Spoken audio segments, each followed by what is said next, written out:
Ah, what a beautiful day for a row. Oh my god, bloody shark! Get away! Get away, you! Oh, man, I wish we had the shark repellent spray right now.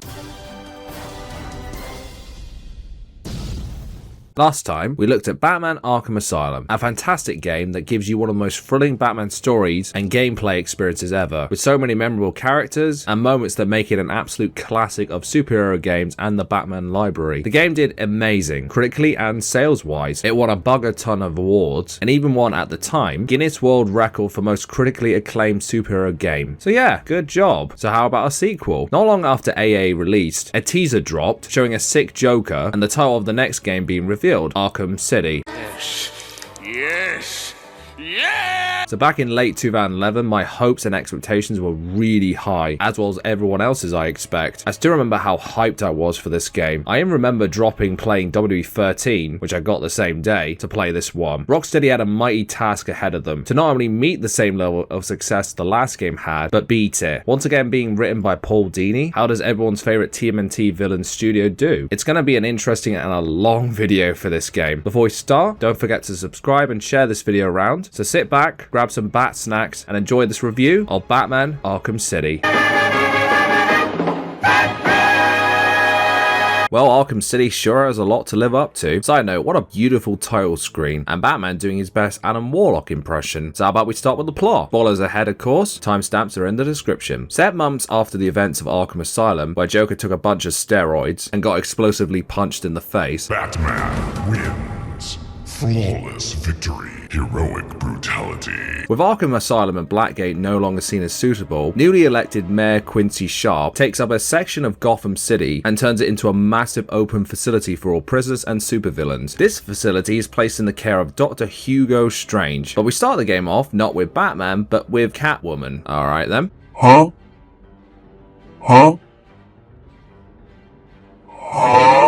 As she's stealing something very important from Two-Face. Just as she opens his safe, she's held at gunpoint by the man in question. Remember this picture, by the way, for later. Meanwhile, at a press conference held by Bruce Wayne, arguing against Arkham City's creation and how it puts the entire safety of Gotham at risk. Before the press conference can continue, Bruce is attacked by Tiger Guards, Hugo Strange's personal army, and knocks him out. Bruce wakes up to Hugo Strange, where he reveals that he knows Batman and Bruce Wayne are one and the same person. Strange things are about to happen. Things happen. Are you going round the twist? Also, does anyone else think Hugo Strange in this game looks a bit like Sean Connery in his later years? Being dragged throughout the prison, oh hello Black Mask, and dropped outside to the Penguin. 5 minutes in, Arkham City already comes across as a bad idea. We fucked up. Bruce manages to get away, taking out all of Penguin's thugs and knocking him out. How does none of them guess that Batman and Bruce Wayne are the same person? Now look at this man, he's flipping over them. Getting to higher ground, Bruce suits up as Batman in a fantastic scene. The music here is just phenomenal.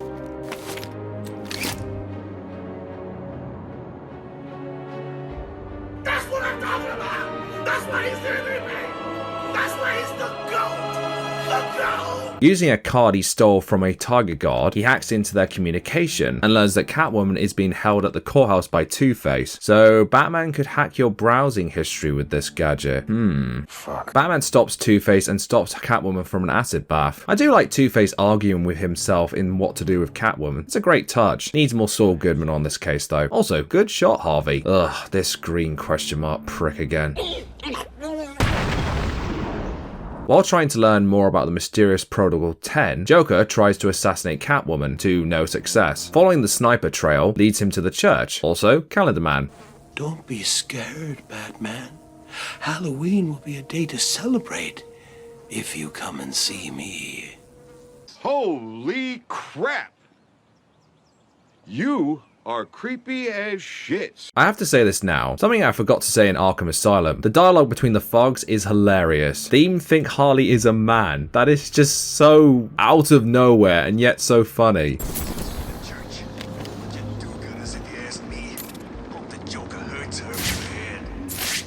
Sorry, Will.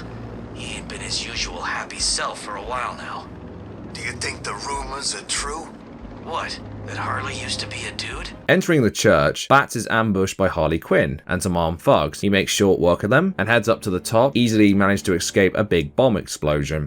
Superhero games and bombs are just like cheese on a beef burger. What's interesting is that we learn from Harley and the doctors that something is very wrong with the Joker, and he is very, very sick. Tracking him to the Scion steel mill, going through more thugs and Mr. Hammer who has no manners.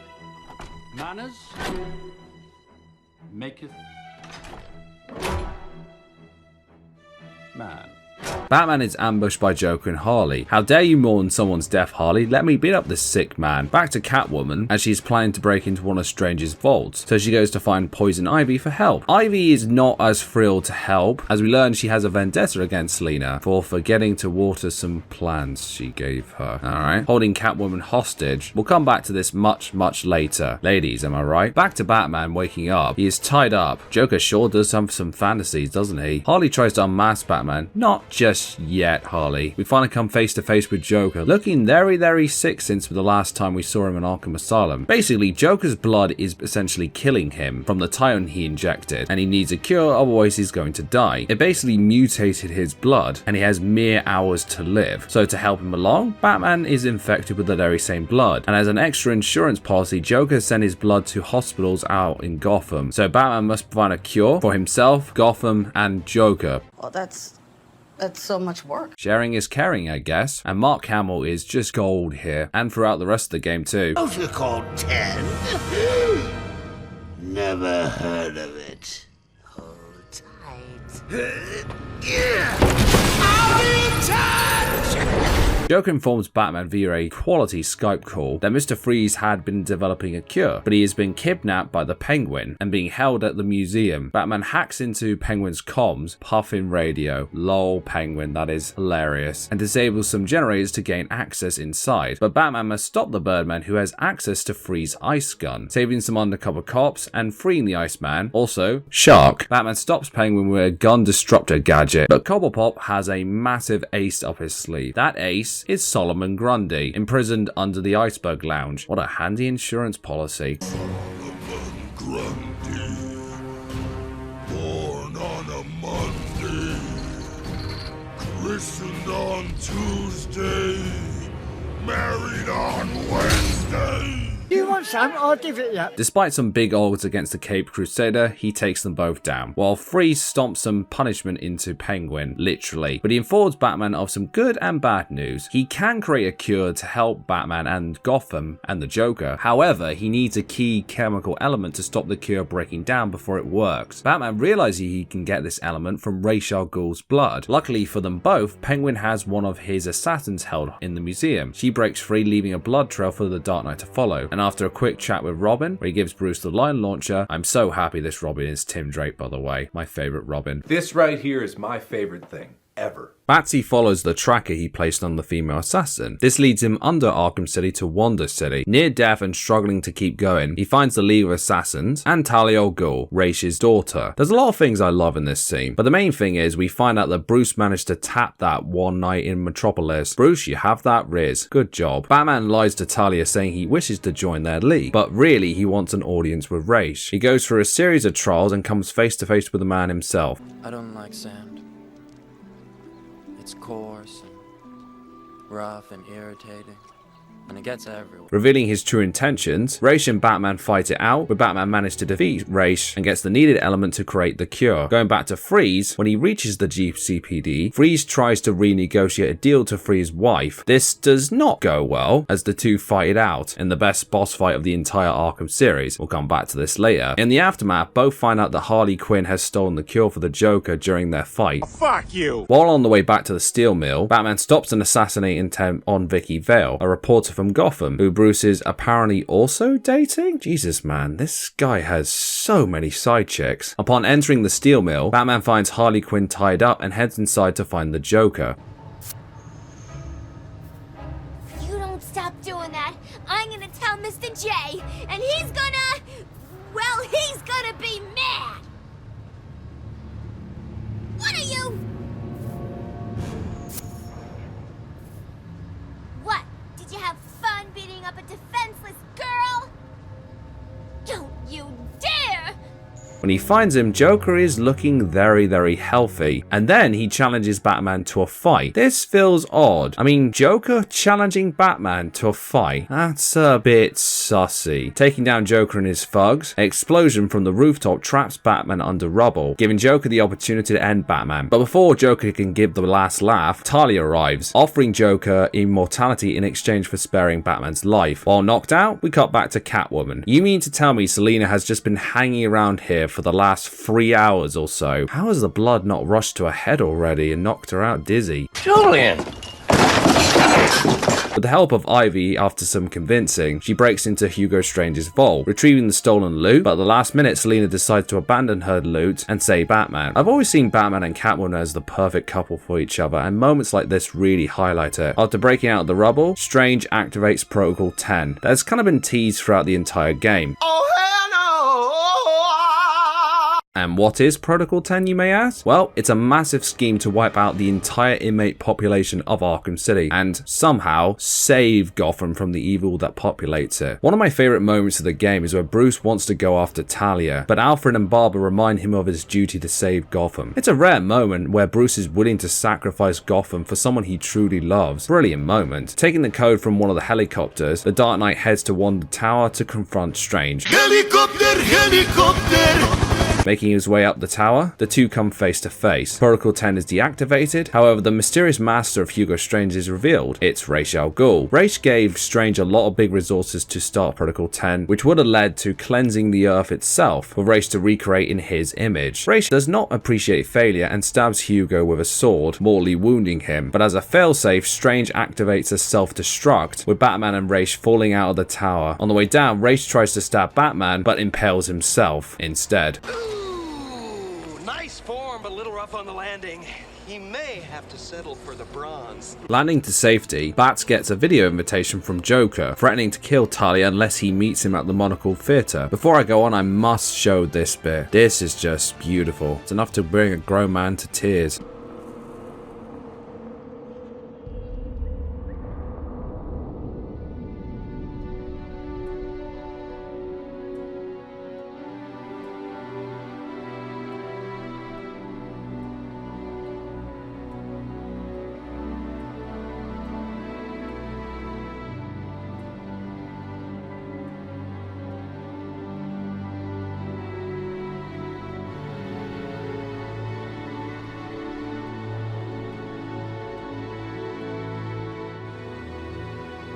When he arrives, Joker demands the cure. In the moment of confusion, Talia takes the moment to stab Joker through. Lots of pointy ends in this game. Talia had stole the cure back from Harley Quinn, but Batman realizes in that moment that Joker has pulled a fast one on him, as Talia is shot by Joker from the high seat. It turns out that Joker has been sick still the entire time, and has had someone impersonating him. That person is Clayface. His reason? The role of a lifetime. I will talk about this later, but what an excellent plot twist. Batman fights the puddle of mud, using Talia's sword to carve him up, and a shit ton of freeze blast. Seriously, how does he fit all of those in there? The fight over, Batman takes some of the cure, healing himself from the poison Joker blood. For now, anyway. Joker tries to save his life by jumping into the Lazarus pit, but is stopped. How? Well, Batman throws a sword that causes the entire pit to blow up. Did Batman try and throw that sword at Joker's head, by the way? That's a little too close for my liking. Oh, I missed! Waking up from the explosion, we have arguably the best scene in the entire game. Joker demands the cure, knowing Batman will save him, but Batman in a rare moment debates letting the Joker live, knowing he will break out and cause more death and misery in his path. Later on in Arkham Knight, we actually find out Batman was going to let Joker die. That's very dark. But before Batman can decide, the Clown Prince of Crime takes the decision away from him, stabbing him in the shoulder, causing Batman to inadvertently drop the cure. As Joker lies dying on the floor, he asks Batman, "Are you happy now?" With Batman replying, "To know something funny.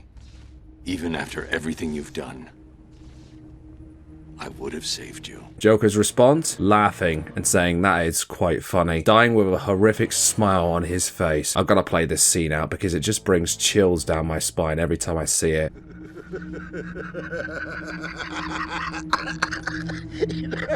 That actually is pretty funny.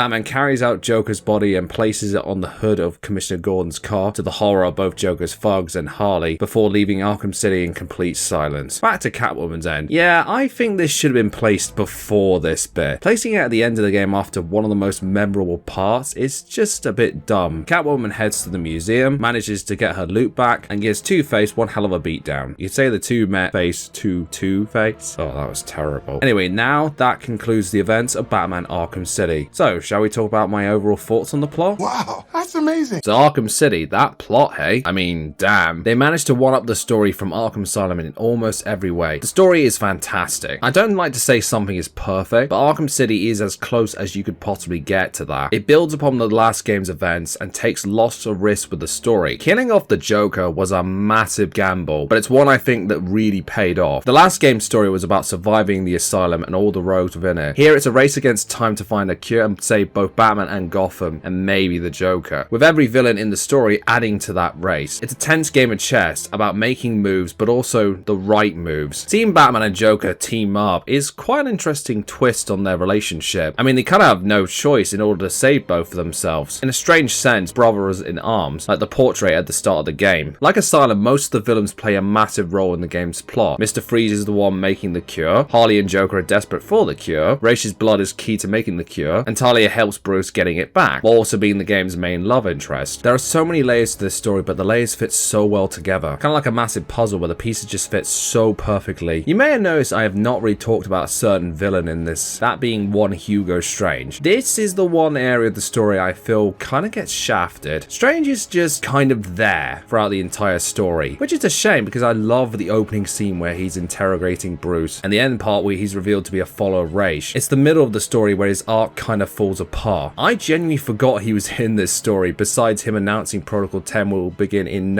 X amount of hours. For a guy who knows Batman's identity, he never does anything with it. You have Batman's identity in the palm of your hand. That is a massive ace up your sleeve. Do something with it. Whereas Joker kind of takes over as the big villain of the game, as his and Batman's story is so much more interesting than what's going on with Strange. A shame, to be honest, and it's the only real grey area of this story. I felt personally they could have done so much more with Strange, and only to make him a puppet for the real villain of making Arkham City, Ra's al Ghul. Shame, but it is what it is. You let me down. One thing I really like about the Arkham series, it really tests Batman's resolve and puts him in a lot of situations that tests his morals to the extreme. There was a little bit of this in Asylum, but here it's ramped up to the max. The scene with Joker's death is such an iconic scene. Batman looking at the cure, questioning what he should do. He, in a strange way, has Joker's life in the palm of his hands. What the best video game story do is put you in situations that test these characters and ask what you would do in this situation. Great example of this is the ending of Last of Us 1. With this one, Batman has a hard decision. Smash the cure and stop Joker once and for all, but it does mean he's not saving a life and is equally responsible for ending Joker's in this case. Or save him, let him break out and end more innocent lives in the process. Of course, the choice is taken away from Batman, but honestly, if I was in Batman's shoes, I would have smashed that cure. Joker can't be saved, and some people just can't, unfortunately. He's an irredeemable monster that has caused so much havoc and destruction to so many people's lives. He can't be saved. But I'd love to know what you guys would do in Batman's shoes in this moment. Let me know in the comments. I kind of like Catwoman's plot. I only wish some of her missions had been placed in different areas of the main plot, the end one in particular. I do like how this game shows how close the two of them are. Batman and Catwoman, that is. She gives up the loot to save someone she truly cares about. But Batman is also one of the few people to truly understand her. Arkham City has an amazing story, and besides one area I don't like, it does not stop my enjoyment of the overall plot. It's one of the best superhero game storylines ever. It set a high standard for comic book games and gaming in general. Well done Rocksteady and Paul Dini for the great work. Wow, that was a long time talking about this story. Ooh,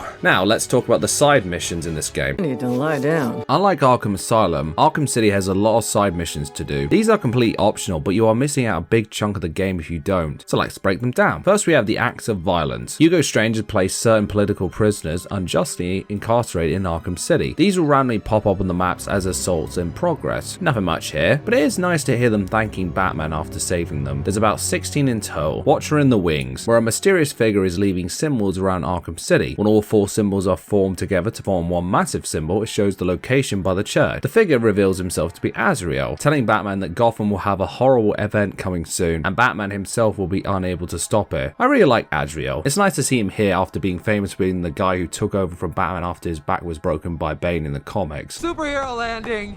Yeah, that's really hard on your knees. Speaking of Bane, he returns in Arkham City in the Fragile Alliance side mission. Bane sends a distress flare at the Crankco Toys area in Amusement Mile. Bane is in Arkham City to destroy some Titan containers found within it that would transfer over from Arkham Asylum. Batman agrees to team up with him to destroy them, but after destroying Batman's share of them, the two reunite, but they are ambushed by Joker's thugs. After they are dealt with, Bane reveals that he did not destroy his half of the Titan containers and plans to keep them all for himself. Batman of course saw this coming and traps Bane in an elevator, destroying the rest of the Titan containers with some explosive gel. A fun side mission, but Bane being trapped by a lift door is both hilarious and sad. What a fall from grace this man has had. AR training. This tests your gliding skills. I'll get to the gliding in the gameplay a bit later, but I highly recommend doing these as soon as possible because this will unlock the grapple boost. The second wave of them are a little bit tougher. Some of them do take ages to beat, but it's worth it for the upgrades. Then we have Cold Call Killer. Try saying that 5 times over, where Victor Zsasz has a phone call prank game to play with Batman, and not a YouTuber prank one. Batman needs to find some ringing phones within Arkham City before Victor will kill off a captured hostage. Each time you reach a phone in time, Zsasz will reveal some tales of his backstory, how he lost a huge amount of money in the Iceberg Lounge in a poker game, and how he felt after killing his first victim, giving us a real philosophy on him cutting himself after each kill and how it means so much to him. Once his signal is found, Batman heads to his hideout and saves the remaining hostages. I love this mission. It gives a real tragic backstory for Zsasz. While what he is doing is wrong, he truly has nothing left and sees this as the only thing to keep him going, like Cletus Cassidy in a way, only not completely insane. Shot in the Dark, where Deadshot is hired by Strange to kill certain targets within Arkham City that will cause him a lot of problems. Batman sets up some crime scenes at the 3 victims' locations, which leads to him finding and stopping Deadshot from killing Zack Ryder, who was introduced at the start of the game. Clearly, Deadshot does not have that red dead eye. After a quick stealth encounter, Deadshot is down and locked up. A fun mission, but the encounter with Deadshot afterwards is a bit of a come down. Identity theft, where 3 victims within Arkham City have been killed and their faces have been cut off. After finding the 3 victims, Batman can hunt down the killer. Turns out to be his childhood friend Thomas Elliot, aka Hush, who has done surgery on himself to turn his face into Bruce Wayne, even matching his voice as well. I really enjoyed this one the most. Hush is a really interesting character here and in comics. You can actually find Hush earlier in the game at the church with his face cut off, but at night unfortunately he comes to nothing, but we'll get to Arkham Knight one day. Remote hideaway and hot and cold, where you go to certain locations to pick up some upgrades, these being the mine detonator and the freeze cluster grenade. The Tea Party side mission, where Mad Hatter traps Batman with a fake cure and traps him in a hypnotic world with a fancy bunny hat. Look at the drip. Breaking through the Mad Vision, Batman punches him and stomps his hat for good measure. A fun one and great visuals. The only returning one from Asylum is the Riddler side mission, and oh brother did they go way overboard here. I said before in Asylum that I enjoyed the one there because it was not a crazy amount and doable, but here they put 400 of the bastarding things here, and then you had Catwoman's one too. That's an extra 40. 440 Riddler challenges. Are you serious? And in an open world like this, there are so many of these. To be fair though, you can get a big amount just by playing the story and getting them as you go along, but as I said in Asylum, I feel like that game is the only one that gets this side mission right. Luckily, you can use the Catwoman ones to get the number off to 400, the number you need to take down Riddler finally and rescue all the hostages. You can also find Riddler thugs to get information out of by scaring the shit out of them. I love the interrogation methods. Shall we watch one?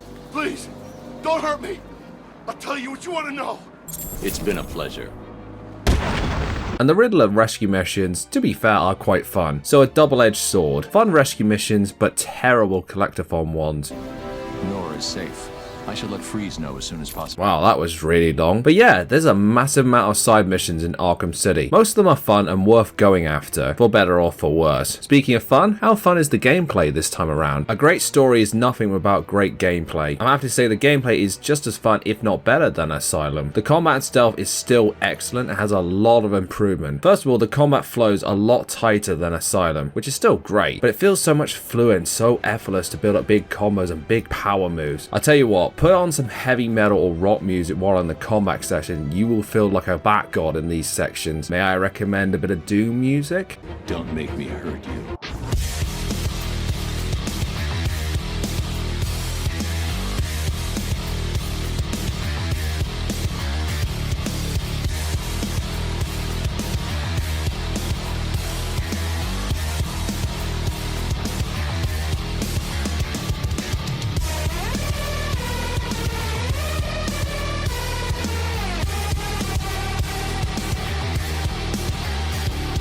If you previously played Arkham Asylum, you'll be able to jump in here really easily. But the controls section from Asylum pretty much applies here. So what's new with the combat? You can slide under enemies by tapping R2 while running. You can perform a stun beatdown by using the cape stuns and tapping the punch button. This just looks so unnecessary, but so nasty and so beautiful at the same time. Batman, chill, he's already dead, man. Weapon, disarm, and destroy with square and triangle. A bat swarm with X and square, and a multi-ground takedown with X and circle. These along with the regular takedown gives you a lot of variations to use. Though, is it me or do the takedowns look even more brutal this time around? Brilliant additions to the combat and a big improvement on the last game. The Predator sections are also still fantastic. It's so fun and it's so satisfying to take down an entire room without being spotted. I love using the Batclaw to pull people off ledges.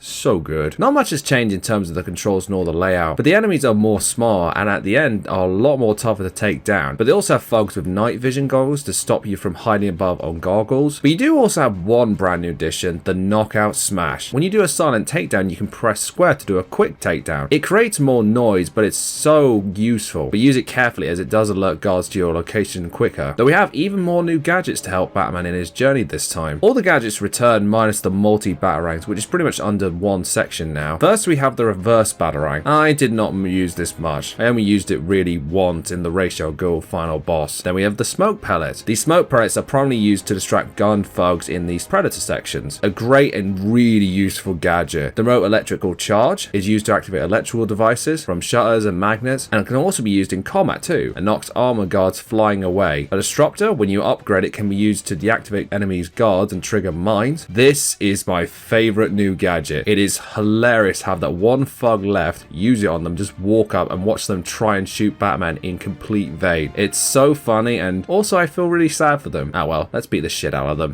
Get fucked! The freeze blast and the freeze cluster grenade. These are used to form an ice raft to navigate certain sections of the game itself. It can also be used to freeze enemies in place. You can also use it as a mine to freeze multiple enemies at once. Very cool indeed. I'm afraid that my condition has left me cold to your pleas of mercy. The line launcher has been upgraded a lot too. Now you can line launch in different directions. Both are extremely useful. This is truly one of the best Batman gadget lineups in any video game. All the gadgets are really useful and build upon the foundation set in the last game. The enemies have been upgraded too. There are armored thugs, more thugs with knives, electric staff thugs, shielded thugs, and thugs with jammers to disrupt Batman's detective mode and stealth sections. A fair upgrade of challenge to Batman, but the biggest change compared to Asylum is going from a closed area to an open world one. I think it's the natural progression of this series to go with. With the grapnel booths, it makes gliding around Arkham City so fun. Combined with the dives and the shockwave dive add-ons, it makes traveling through the city so breathtaking at points. Like imagine being one of those thugs on the ground and seeing a giant flying Batman coming down to attack you. That is the stuff of nightmares. Batman is not the Santa you want coming down your chimney.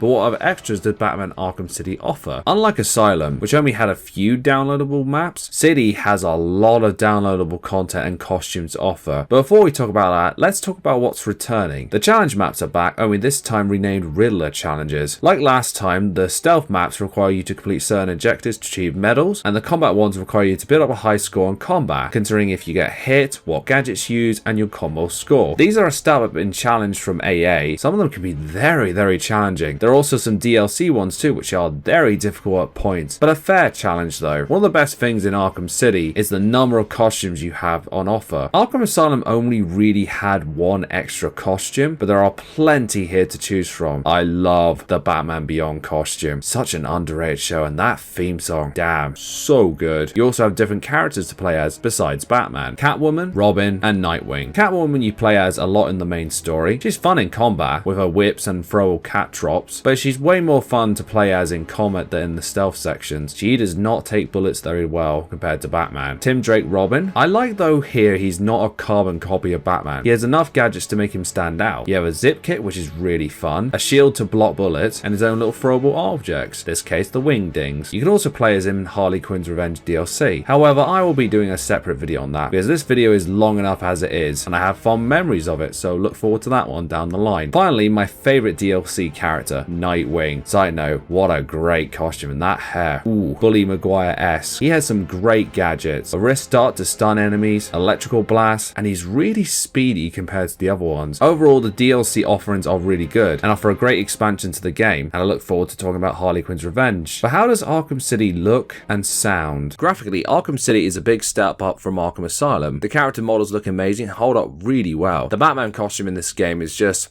chef's kiss. I love the blue shading on the cape. One of the best Batman costumes ever. All the other character models look great. For example, Talia, Catwoman, which I'm sure will make many gamers sweat. Mr. Freeze looks brilliant and well. Such a cool design. The city itself looks amazing. A horrible, grungy, dark, and isolated part of Gotham that has essentially been left to turn to hell itself. Way worse than Asylum when you really think about it, because at least that's a prison. This is just a piece of Gotham taken away to house the worst criminals and villains. The lip movements are also much better than Asylum in the conversation points. They don't look like a fish's mouth moving up and down. All is top notch. The music is honestly just amazing in this game. It gives the game this kind of opera film soundtrack. Put this in any Batman movie and no one would complain. I think that's the highest compliment you can give a soundtrack of a video game. What's also brilliant is the voice acting. I would argue this might be Kevin Conroy and Mark Hamill's greatest performance as Batman and Joker respectively. I've already talked about Joker's death scene a lot, but as well as the fantastic music, Conroy and Hamill make this scene. The conflict in Kevin's voice deciding what to do with Joker's fate is just out of this world talent. His desperation to save Talia early on and arguing with Alpha is one of the best scenes in the entire game. The best Batman voice, no arguments. I miss him every day. Followed by the best Joker voice ever. Joker is more desperate in this game than ever. The realization that he and Batman could die is a terrifying thought for him, because either way he loses. The thought of him leaving this world while losing the only person that keeps him going is so brilliantly done by Mark Hamill. Sorry Harley, Joker just cares more about Batman than you. He has so many great lines in this game. Speaking of Harley, taking over from Arlene Sorkin is the legendary voice actor herself, Tara Strong. I think she does a great job. Sorkin is still my favorite Harley Quinn, but Tara Strong does a really great job too, if a bit squeaky at points. Even though Harley is not in the main story a lot, she does get more of a chance to shine in the DLC. All the returning voices from AA do a great job. Bane, Croc, Ivy, and Zsasz are all excellent. The new voices are amazing too. Penguin, Hugo Strange, Mr. Freeze, Calendar Man, Catwoman, Two-Face, Robin, Mad Hatter, Deadshot, Azrael, Talia, Riddler, Clayface, and Ra's al Ghul. It's honestly one of the best voice casts in any video game. Everyone knocks it out of the park. I have to give a special mention to the Catwoman by Grey DeLisle. This is such a brilliant voice for Catwoman. Probably the best one since maybe Batman the Animated Series, honestly. I feel like voice actors don't get the credit they deserve, so when they do a good job, I feel like it should be credited more. Well done everybody. Give yourself a back cookie. Are those a thing, by the way? Sound design and visuals are brilliant, but one thing I really want to talk about is the boss fights. Are they an improvement on Asylum? One of the things I was really disappointed in Arkham Asylum was the boss fights. They were basically just a different coat of paint for every single fight. Thankfully, they are much better in City. There are a few basic ones like the Joker fight, Two-Face, Deadshot, and Zsasz, which are your standard combat and stealth fights, but there are some true standout fights here. First up is Solomon Grundy. Now I know what you may be thinking, oh no, it's another big guy fight like AA, but this is way better. Grundy sends out some wrecking balls, electrical attacks, and even lunges at you at one point. To beat him, you need to use the explosive gel to damage the power circuits that power him up. This boss fight has 3 stages, and just the visual of Solomon Grundy on fire combined with Fred Tatasciore screams is just brilliant. It's not a difficult fight to beat down Grundy, but it's a massive improvement of the big guy fights in Asylum. Next is Ra's al Ghul, which is such a visual treat. Ra's summons his sand servants to fight Batman. Man, Anakin would be a fan of these guys. Then turns into a giant version of himself surrounded by a massive amount of blades. To beat him, you need to use the RAC gun to shoot Ra's in the gaps, then proceed to give him a timeless beatdown. Now we have the best boss fight in the entire game and maybe the entire Arkham series, Mr. Freeze. This fight is different. First off, it's a stealth encounter instead of a typical fist fight. But what's great about this fight, you have to constantly change up your tactics. So for example, if you do a stealth takedown from behind on the Iceman to knock a bit of his health off, you can't use the same tactic twice, as Freeze will adapt his suit to fend off the attack again. This forces you to think outside of the box and use a lot of different stealth options. This is the best boss fight in the entire game and the whole Arkham series for sure. To go from the copy-paste fights of Asylum to this is a massive jump forward. Finally, we have Clayface. Clayface is not too difficult. You need to spam the freeze blast on him to freeze him in place, which again begs the question, how many of those freeze blasts does Batman have in that utility belt? Some of his attacks are a bit tricky to dodge, like the one where he just spins around. What is he doing here exactly? quickly. Once he's frozen in place, you need to use the sword to cut him down, and in the second phase, you need to use the sword to take down his duplicate and throw some lovely slush puppy blasts at him, giving him the ultimate brain freeze. A good final boss fight and a solid way to cap off the game. AC gets a massive W for the boss fight, a big step up from Arkham Asylum in nearly every way. In conclusion, what else can I really say? Batman Arkham City is an excellent time from start to finish, and a worthy successor to Arkham Asylum. While I do have a few small problems with the story, it does not stop my overall enjoyment of it. The plot is fantastic, the gameplay steps up everything in all the right areas, the game looks and sounds great, the extra content is worthwhile, the boss fights are a massive improvement, and has some of the best performances of these characters. In particular, Conroy and Hamill shine as Batman and Joker respectively. Everyone has their personal favourite in this series, and it usually comes down between this and Asylum, and it all really comes down to preference. For me, I personally prefer an open world game, and City is my favourite. Not to discredit Asylum, that is still an amazing game. I love that game, in fact. If I was to do a Mount Rushmore of gaming, Arkham City is one of those games that is up there for me, and I really look forward to coming back to this series when I do Arkham Origins at some point, because I don't remember much about that one compared to the other games in the series. Also, I'll be doing a quick little video on Harley Quinn's Revenge down the line, so look forward to that. And thank you all for watching. It's been a pleasure to talk to you all about this amazing game. Shall we end on a great interrogation scene by Batman? I think we should. Riddler,